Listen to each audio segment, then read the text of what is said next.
this has been a tradition in our department to invite back Nate Watson, who's a professor in neurology and a professor in neurologic surgery.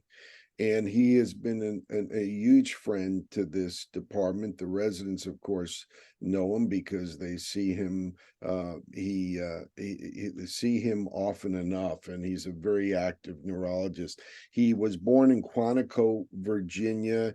He did his undergraduate. He comes from. You may hear a little bit of a twang. He comes from the University of North Carolina originally, where he did his BA and MD.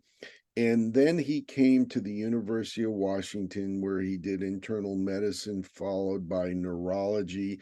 And then shortly after he got here, I took advantage of his intellectual prowess, and he really broke open the entire Chiari fibromyalgia and chronic fatigue picture with Deidre Buchwald and myself. And since then, his academic career has just taken off.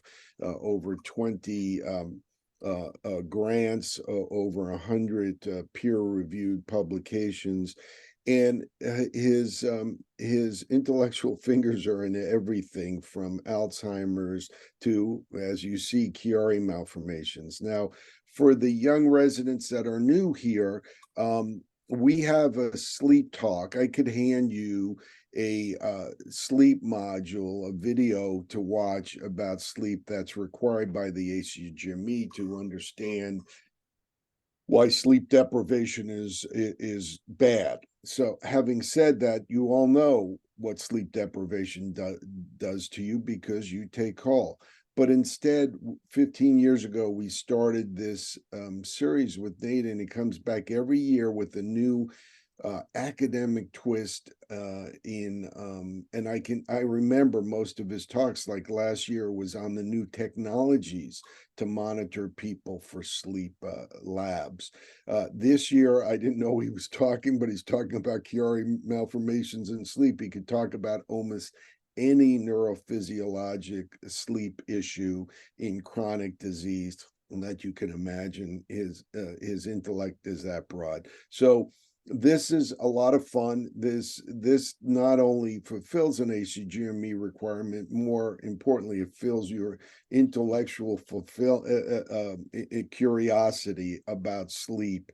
And so we're going to learn something today for sure. Nate, thank you for your about 15th year of doing this for us and with us. And thank you for being a professor in our department.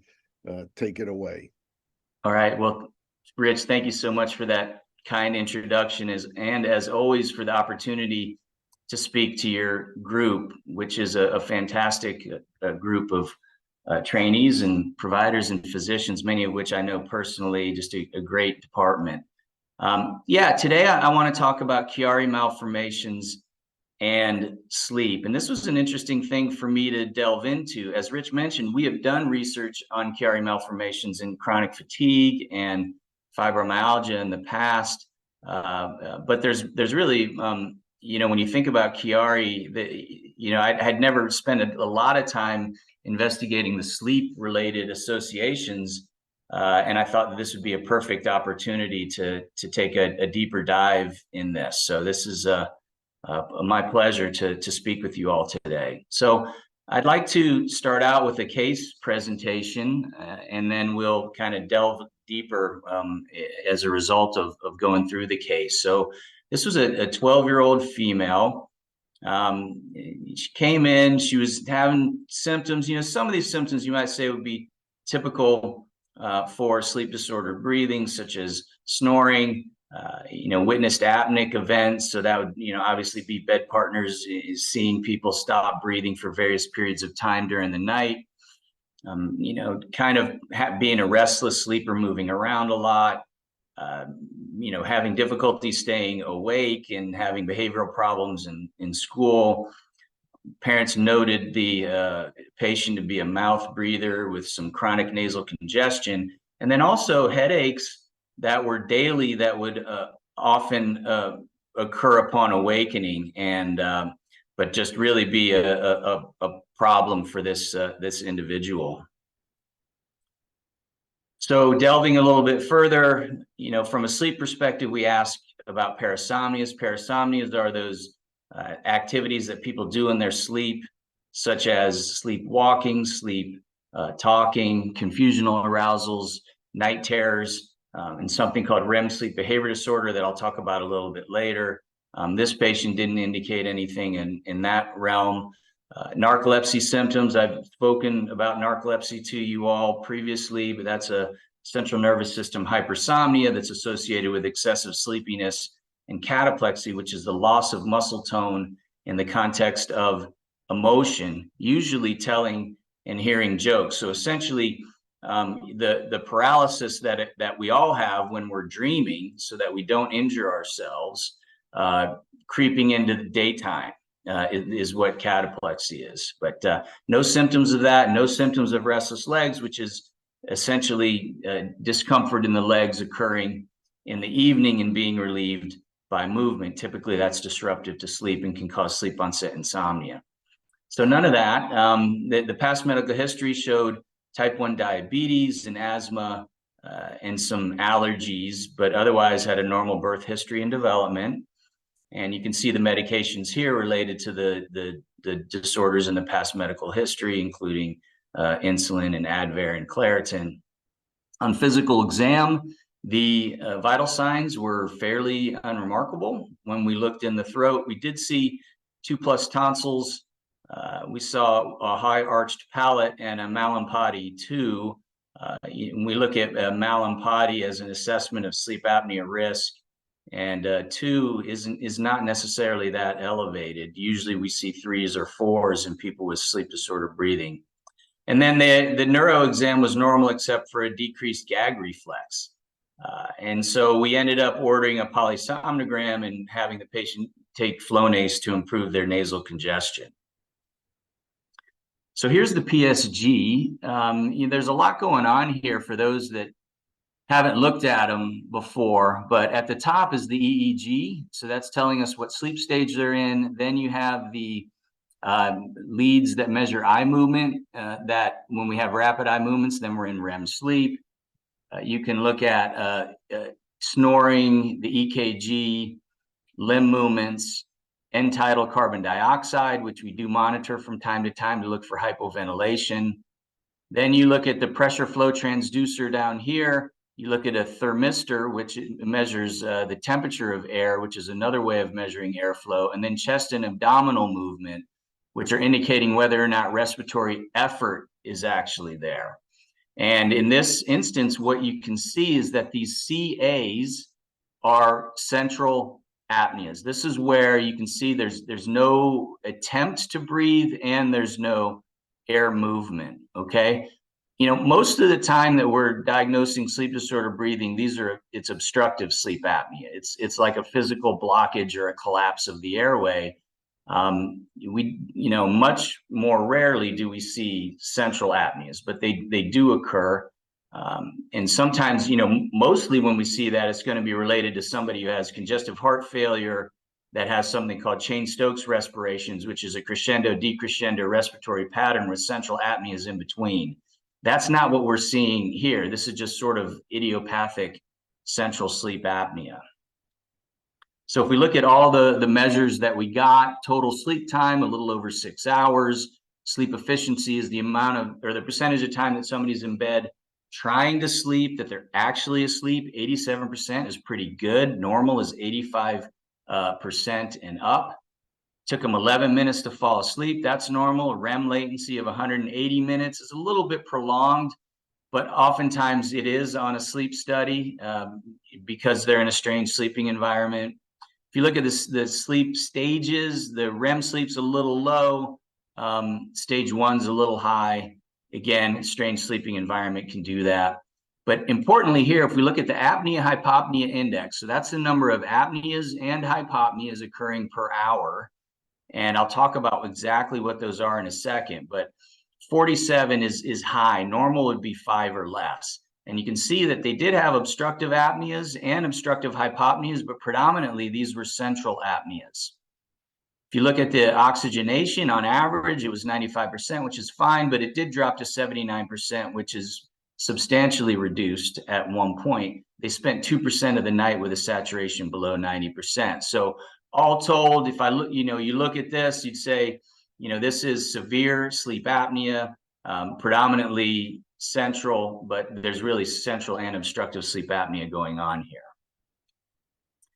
And I just want to go over these different types of events. So just focusing in on the respiratory channels here at the top, this is an obstructive apnea. So you can see the chest and abdomen, we're monitoring their movement. Now you can see it's a little bit paradoxical that they're moving in different directions. And that's what happens when you're breathing in against a closed airway. And that's represented here by the nasal pressure transducer, which shows no airflow. So an apnea is a 10-second period of time or longer where you have a 90% reduction or greater in airflow. That's and that's it. That defines an obstructive apnea. And so this patient did have some obstructive apneas. Central apneas are, as I mentioned before, also essentially an elimination of airflow due to an absence of respiratory effort, and that is again shown here at the bottom. Now, I also said the word hypopnea. Hypopnea, which I don't have a picture of here, is a 30% reduction in airflow with respiratory effort present that is associated with either a 3% drop in oxygen saturation or an arousal in the EEG. Okay. Now, that's one definition that the American Academy of Sleep Medicine uses. Medicare says you can only score a hypopnea if it's associated with a 4% oxygen desaturation. Getting in the weeds a little bit around these definitions, but essentially just giving you an idea of what these are. And this is the hypnogram from a sleep study. So this is like the whole night scrunched onto one page. Okay, so at the top is the sleep architecture, the way it's unfolding through the night. And you can see these black capped mountains are when REM sleep or dreaming sleep is happening. And then these valleys are when deep non-REM sleep is happening. And so you get a sense of what's traditionally true is that deep non-REM sleep, N3 sleep, occurs predominantly in the first third of the night.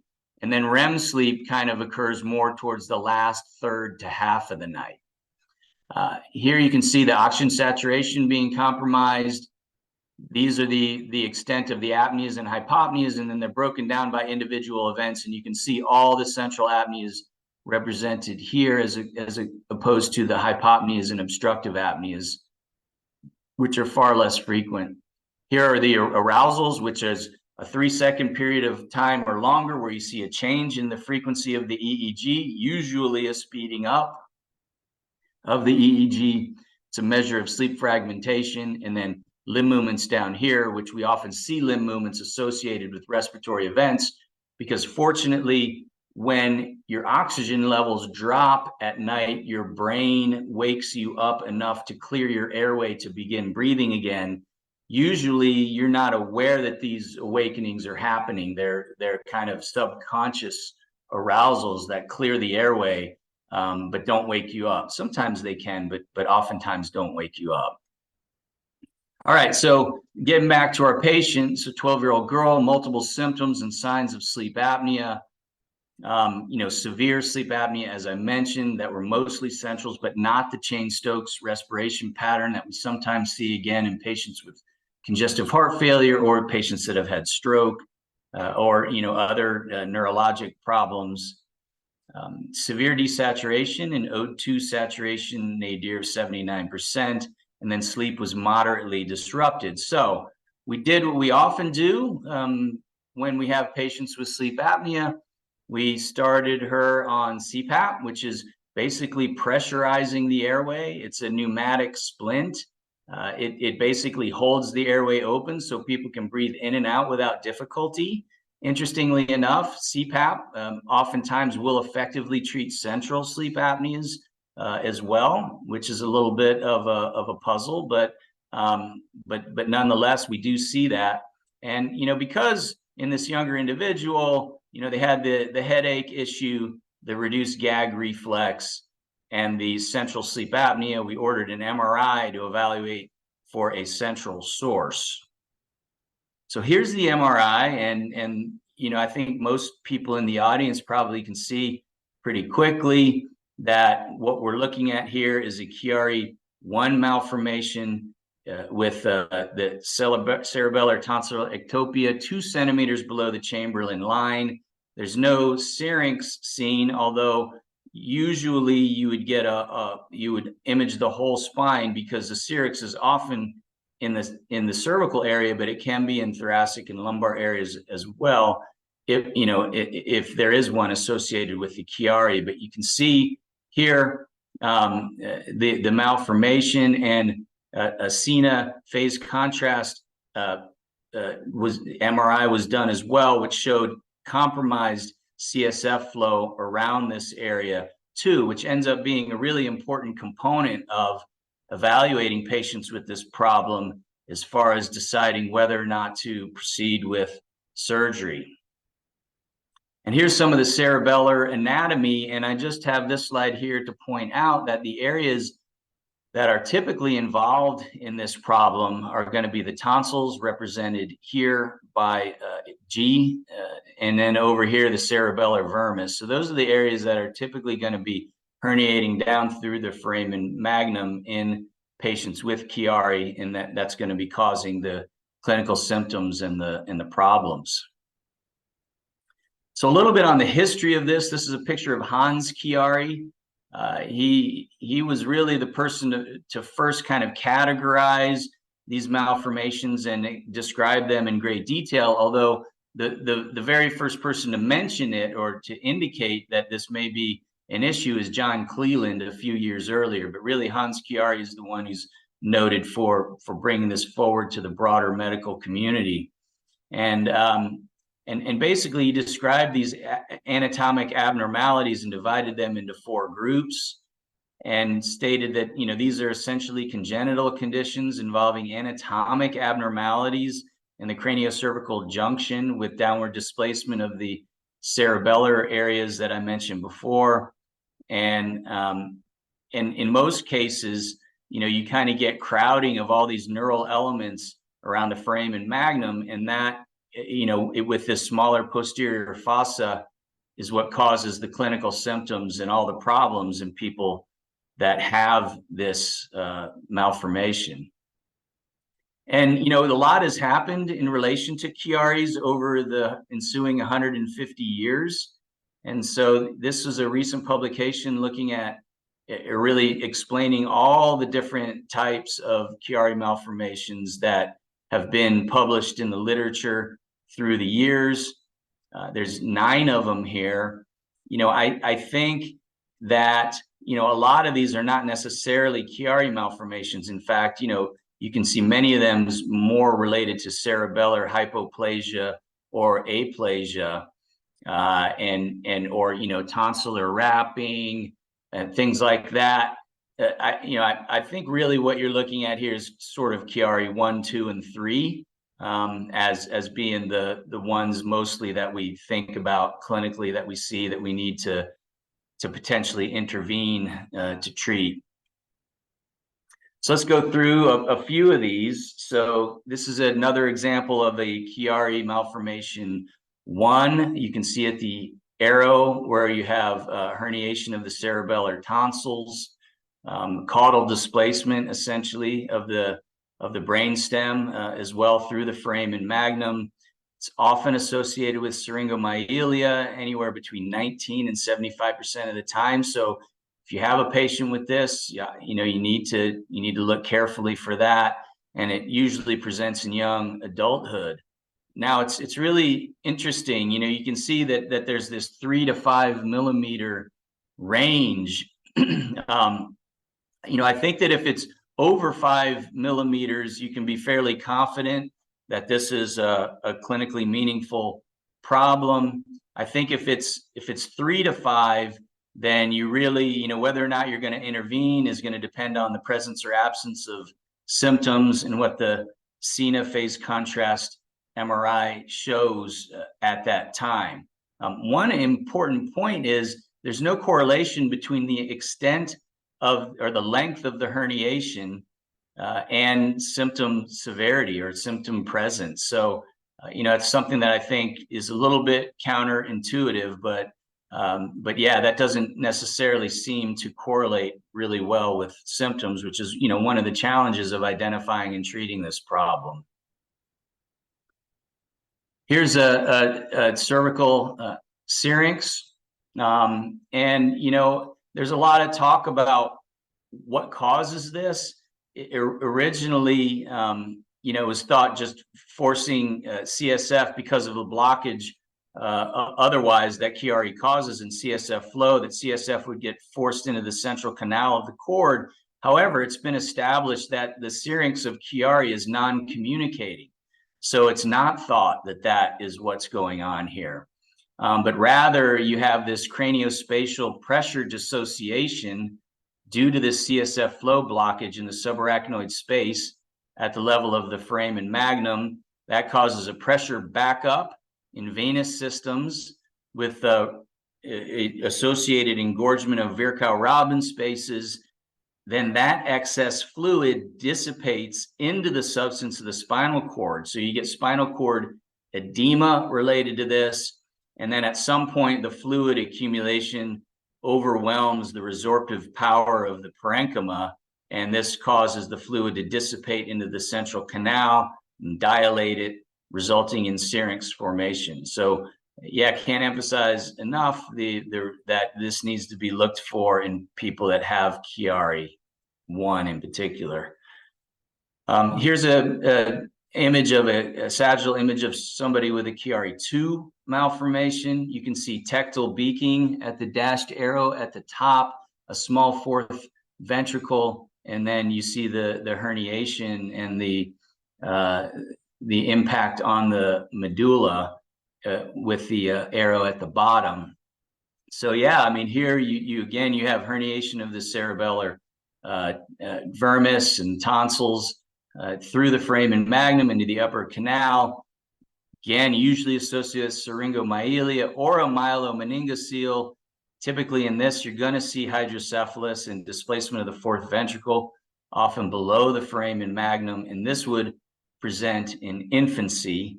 And it would be fairly, obvious. It would be, you'd see a myelomeningocele or spina bifida in this infant. This is a neural tube defect where the bones of the spine, they don't completely form and the spinal canal is incomplete.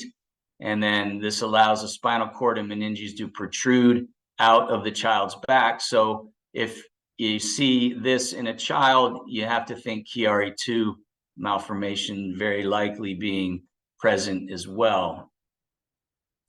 And then lastly, for a Chiari 3, this involves, again, inferior displacement of the medulla, but here you have cerebellar herniation into a high cervical or occipital encephalocele, and that can involve supratentorial tissue like the occipital cortex or other areas. And so again, this would be fairly obvious, and it's my understanding that infants don't survive this essentially. So I think, Chiari 1, is definitely treatable. Chiari 2, those patients also can do pretty well with surgical management, but Chiari 3 is a bigger challenge, and these individuals often don't survive.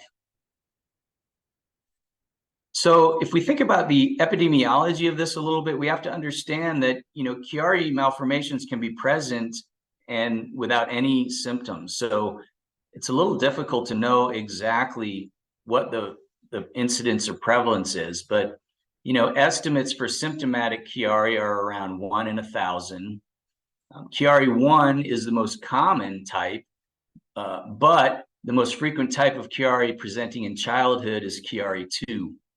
So that's an important distinction. And really, we've begun to understand this more in the MRI era, which is essentially considered to be 1985 and up. And, it's increasingly detected. So you're looking here, if you just look at percent of MRI studies that will pick this up, MRI studies done for other reasons, let's say, for seizures or traumatic injury or things like that.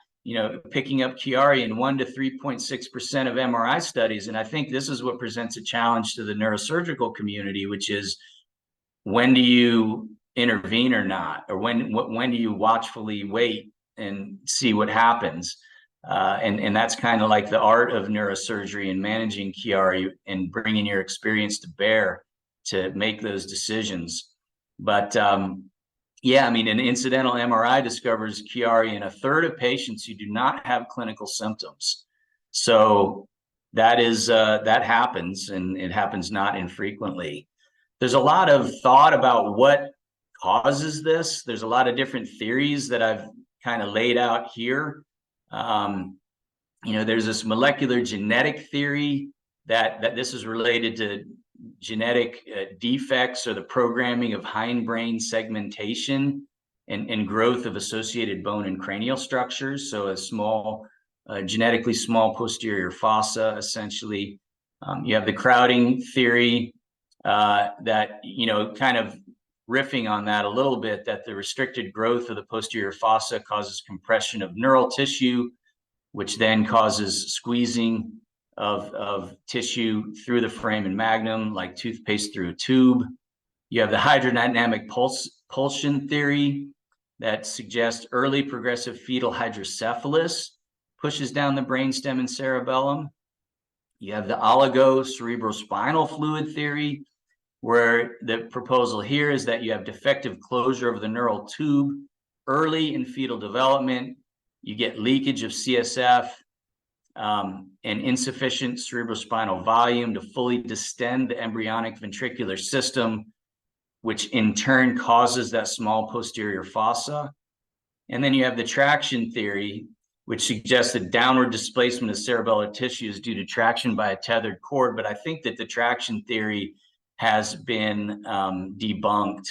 There's been some research that's shown that that's physiologically not possible. So anyway, you might hear traction theory, but I think that one is not considered to be the case. So symptoms are so important. What are these symptoms? And so, if you look at from the craniovertebral junction compression, of course, headache is going to be a very common symptom. But then you're also going to have some ataxia and nystagmus and dysphagia, corticospinal and spinothalamic tract and dorsal column signs. Those could all potentially be seen in different combinations. Cerebellar dysfunction related to gait and truncal or limb ataxia. Paroxysmal intracranial hypertension would cause the headache to be kind of an exertional headache, and there might be some nausea and vomiting and blurred vision.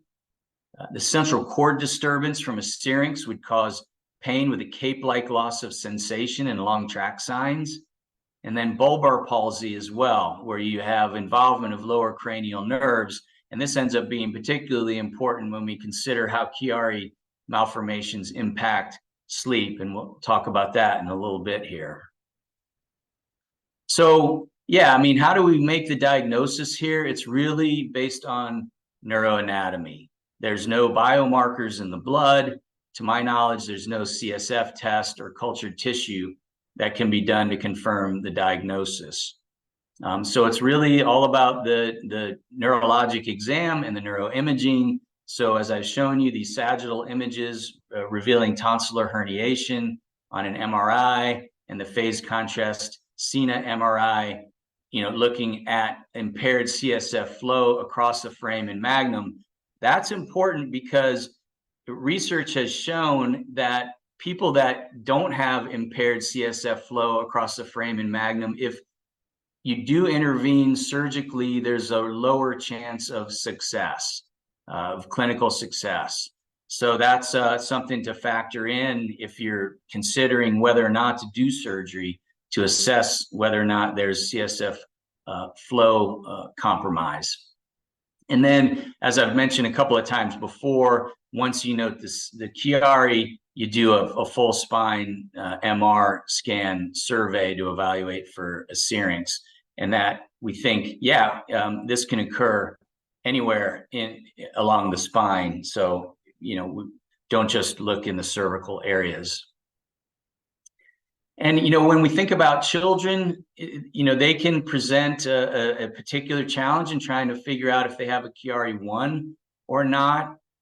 You know, oftentimes it doesn't become symptomatic until adolescence or even adulthood, but under the age of 3, oropharyngeal dysfunction should be a key that a Chiari malformation could be present. So if you get consulted on an infant who's not feeding well, they're having dysphagia and aspiration, it would be worthwhile to evaluate and think about this diagnosis. And then ages 3 to 5, headache or neck pain that worsens with Valsalva and scoliosis can be a clue. If you see a child with scoliosis, think Chiari, because the syrinx can affect the innervation of the muscles that help straighten the spine, and so that can be a problem. Yeah, and I you know, again, the scoliosis is not, you know, is definitely a clue. So 30 to 82% of patients with syringomyelia were found to have a significant degree of scoliosis. So it's this whole thing just kind of take, you know, if we didn't have all this neuroimaging, these would be the things that we'd lean on to figure out if a Chiari was present or not. And treatment of the Chiari can improve the spinal curvature, so that's encouraging. So yeah, rapid progression of scoliosis with concurrent neurological deficits, that would be a situation to screen for Chiari. And then as far as treatment is concerned, of course, you all are familiar with this, but typically this would involve a decompressive surgery, you know, where you would relieve the pressure on the cranial nerves that are affected and the brain stem and the medulla as well. Typically, this would be a suboccipital craniectomy with or without duroplasty. So if you don't do duroplasty, there's less of a concern about an aseptic meningitis or a CSF leak.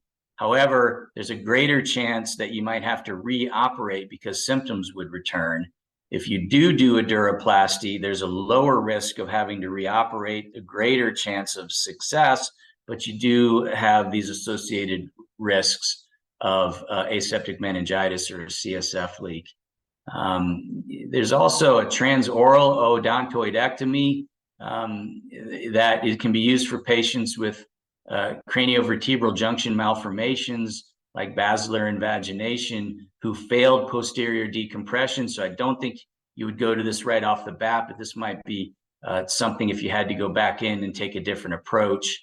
And then syrinx shunt placement is another where, you know, that can help out quite a bit for syrinx. And then I do want to, you know, I do want to put these 2 studies out there for those interested in, you know, learning more about this. There were 2 consensus conferences, or 1 consensus conference, 2 documents that came out of it. One related to the diagnosis and treatment of Chiari and syringomyelia in adults, and the other related to children. So it goes through classifications. It talks about symptoms. It talks about recommended surgical approaches. It talks about pitfalls and reasons why surgery may not be successful. So I think it's a worthwhile to take a look at these 2 documents here in Neurological Sciences that were published last year. And so this is just an example of the decompressive surgery. You can see the kind of the before and after with the arrow pointing to the herniated cerebellar tonsils and the compression of the medulla on the left, and then following decompression with the dural patch, you can see there's all kinds of room in there. The compression is relieved, and this is a successful surgical outcome. All right, so let's pivot here. That was really the kind of the Chiari background. Now let's talk about Chiari and comorbid sleep disorders. So one of the things about Chiari is that it can affect some of the cranial nerves that are, you know, related or around the pontomedullary area, and in particular the glossopharyngeal nerve, which provides motor output to the stylopharyngeus and pharyngeal musculature, which helps work to hold our airway open when we're sleeping. There's about 20 muscles in our throat that have to work at night to hold the airway open. You know, our respiratory tree is rimmed by cartilage everywhere except in our throat because it's a multi-use area. We talk, we eat, we breathe. But as a result of its pliability, it has a collapsible element to it. And so if the glossopharyngeal nerve is not working effectively, that collapsibility will be more prominent. And then you have the hypoglossal nerve, which subserves genioglossus muscle function. And we know from a sleep apnea perspective that one of the problems that people have is that the genioglossus muscle, when you're lying supine, can fall back into your airway, and that can be a big part of the physiology related to obstructive sleep disordered breathing. And so again, a compromised hypoglossal nerve would predispose to obstructive respiratory events. And taking this a step further, because we know we're talking about central sleep apnea too in these patients. And so first things to look at is how respiration is controlled in sleep. We have central controllers that in the pons and medulla that control respiration, but really they're responding to chemoreceptors, most commonly the carotid bodies that sample oxygen, CO2, and pH levels of the blood, and then report that back to the brainstem to help indicate what kind of respiratory rate and depth is needed. The glossopharyngeal nerve is involved in the afferent conduction of that information to the brainstem. So again, impairment of the function of that nerve can contribute to difficulties, not just with obstructive events, but central events through this mechanism. So if you look more carefully here at the brainstem nuclei, you can see that there's two groups. You have the dorsal and ventral respiratory group. The dorsal group is involved in inhalation and is mostly related to the area of the nucleus of the solitary tract. And then the ventral respiratory group is involved in exhalation, and that's mostly involving the nucleus ambiguus and the pre-Botzinger complex in that area. So those two areas are working together to control inspiration and expiration, and they can set and maintain the respiratory rate by virtue of that. And so when a Chiari malformation is present and these areas of the brainstem are under pressure, they malfunction and they can't signal to the body to breathe as effectively as they would without the Chiari. And so you end up having these central apneas that we observed in our case that we talked about a bit earlier. So there are a few studies looking at Chiari and sleep disordered breathing. This one looked at 40 patients, 20 children, 15 with type 1, 5 with type 2, and 20 adults. And you can see that 60% of children had sleep disordered breathing, and it was predominantly obstructive, more than central. But the Chiari type 2 had more severe central sleep apnea than the Chiari 1 group. And then for adults, 73% of Chiari 1 had sleep disordered breathing, 58% obstructive, 15% central. And you have to remember, sleep disordered breathing in childhood has a prevalence of 1 to 3%. So these are orders of magnitude more prevalent sleep disorder breathing in these patients than would otherwise be seen in the general population. In adults, it's 10, 15%. So again, way more common in Chiari than people without. And this is just another study looking at Chiari 1. If we look at the total cohort, they break it down into Chiari 1 and 1.5, but I think, really the reason I have this slide in here is to show you that 50% were normal, 50% had sleep disordered breathing. And again, it was predominantly obstructive more so than central. So, our case, you know how it is, cases don't read textbooks. So our case was more central than obstructive, and that, is certainly possible. But if you're looking at the textbook, it would be more obstructive than central, or if there was a board exam question, that kind of thing. So that's the sleep disorder breathing. But another thing I wanted to talk about is REM sleep behavior disorder. So I talked a little bit about that as far as calling it a parasomnia earlier. So this is essentially where we're all paralyzed. Our skeletal muscles are paralyzed in REM sleep so that we don't act out our dreams and injure ourselves or our bed partners. Well, in REM sleep behavior disorder, that mechanism is compromised and we do act out dreams. So, it's interesting. Cataplexy is the paralysis of REM sleep occurring during the day, but REM sleep behavior disorder is the absence of the paralysis in REM sleep at night. And so to make this diagnosis, you get a history of it, and then you would do a PSG and you try to capture one of these events. And then you would also look at the REM sleep and see if they had a lot of muscular tone in REM sleep, which should not be the case.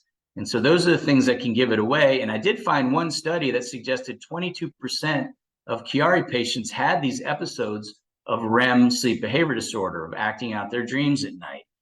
So that could be another potential clue that there's a Chiari. If you're talking to a patient and you have a sense that maybe they have this, you can ask questions about that.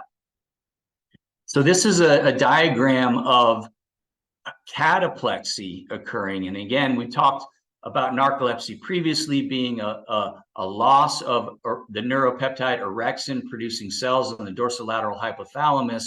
And this is how that loss through this multisynaptic connection through the brain results in cataplexy. Well, what you can see at the bottom here in the medullary area are the nuclei that involve inhibition of motor neurons that result in cataplexy. And this inhibition of motor neurons would be the mechanism by which we would be paralyzed in REM sleep. Well, again, in the case of a Chiari malformation where the medulla is under a lot of pressure, it's going to be malfunctioning. And so this motor neuron inhibition is malfunctioned. And as a result, we can have some of these REM sleep behavior disorder events. And here, I just want to show you a fragment of a sleep study. Again, the EEG is up here. This patient is in REM. These are rapid eye movements in blue. And these are the respiratory patterns, chest and abdominal movement, and then airflow. But what I'm showing you here is that EMG of the chin is really increased. This is REM without atonia, and this is what we see in patients with REM sleep behavior disorder. We would expect chin tone to be very low all throughout REM, like these lower areas in here. And we just don't see that in this particular patient with REM sleep behavior disorder. And I have a couple videos here I just want to show you. They don't have, one of them has audio, which may not play, but so you can just see the potential for injury here with this REM sleep behavior disorder.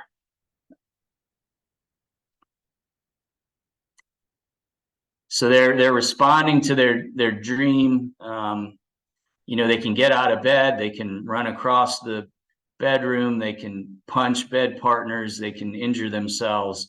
It can be a real problem. Now, this is actually an early prodromal sign of a neurodegenerative disorder, these synucleinopathies, Lewy body dementia, Parkinson's disease.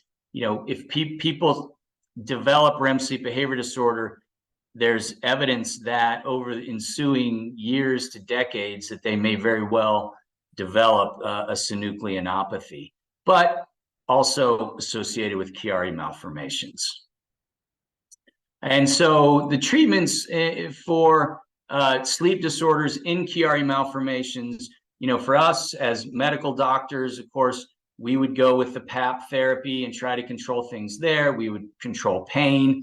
For REM sleep behavior disorder, clonazepam works very well for that. So we would consider that even at low doses, half a milligram, quarter of a milligram can resolve this.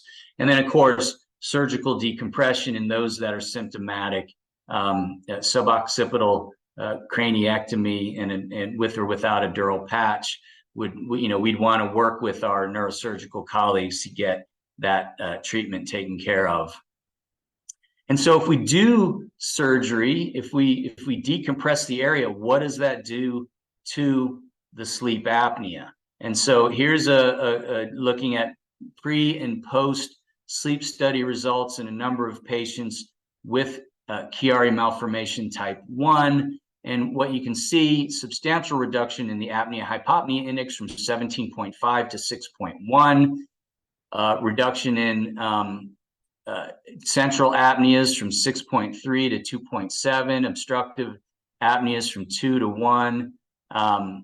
Many of these measures were pretty dramatically improved following decompression. So I think that we can really make an impact on sleep disorder breathing surgically in patients that have Chiari malformations. Now, one important point to take home is if you do surgery on somebody for a Chiari and they have sleep disordered breathing, the immediate post-op period can be associated with a level of edema that can make the sleep disordered breathing worse before it gets better.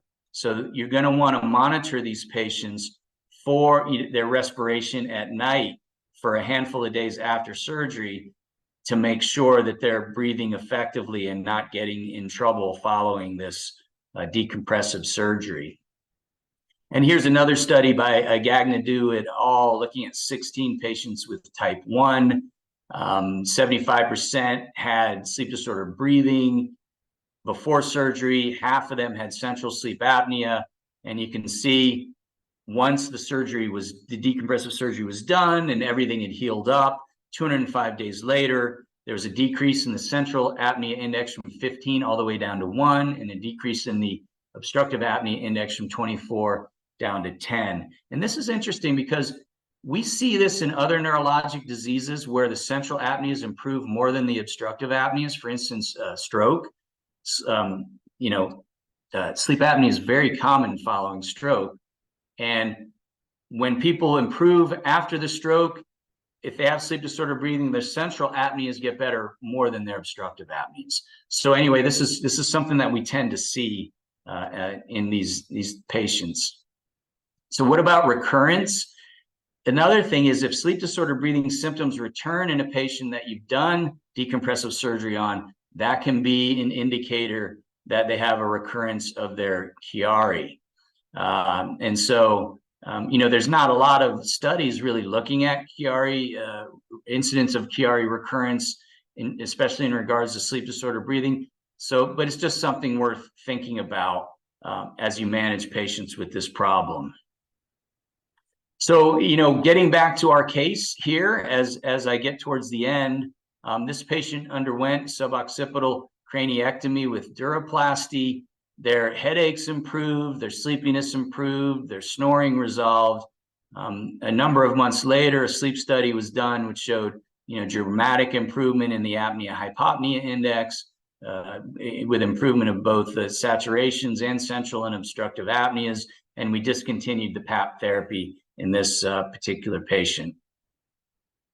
So, in summary, spent some time talking about Hans Chiari and his initial descriptions of Chiari malformations and the different classification. There's 9 different types, but I think maybe clinically there's really 3 types, but maybe, you all can correct me if I'm wrong.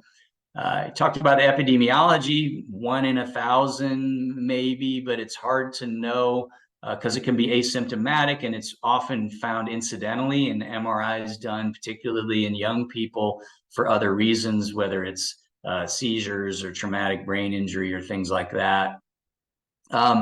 We went through all the various ways that people think that the etiology may be driving things and talked a bit about the pathophysiology, and in particular, how pressure on the medulla impacts negatively the function of the hypoglossal and genioglossus nerves, which can result in both obstructive and central apneas.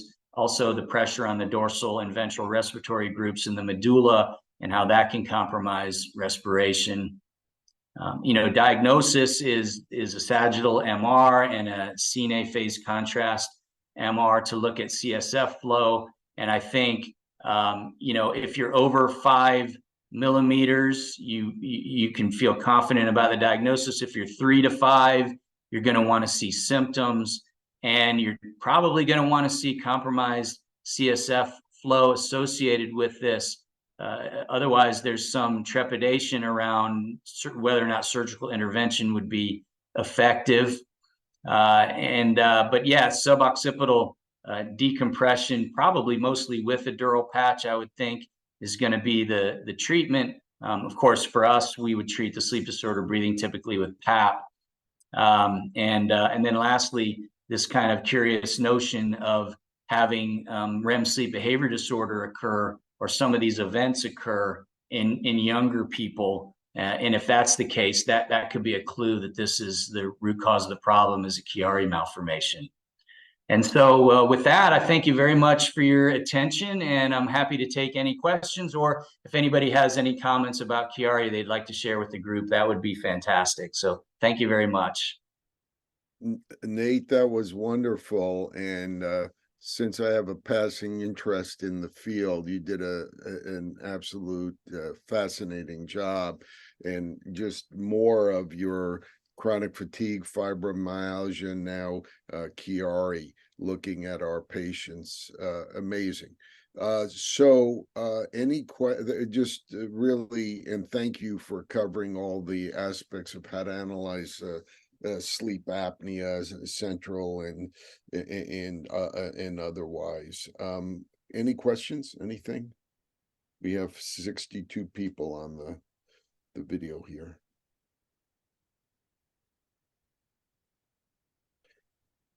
Well, Nate, if there are no questions, thank you. I have about 5 more projects for you. We can talk off screen. It really stimulated a lot of questions for me. So thank you, Nate. Hey, Rich, real quick, I think we do have a question, Dr. Sharma. Oh, Dr. Sharma, sorry, I didn't see your hand up. I apologize. Go ahead. Morning, Rich. Thank you, Nate. Good to see you here. And obviously, given being an anesthesiologist, this is really interesting. So thanks for the presentation. Really appreciate it. I was curious about the time course of recovery of sleep apnea symptoms after decompression, and whether there's any data on any association with acute hypoxic or respiratory events in the immediate postoperative period, where these patients might be exposed to sedatives and opioids, and whether the susceptibility to those might take a while to improve. Is there any data on that time course?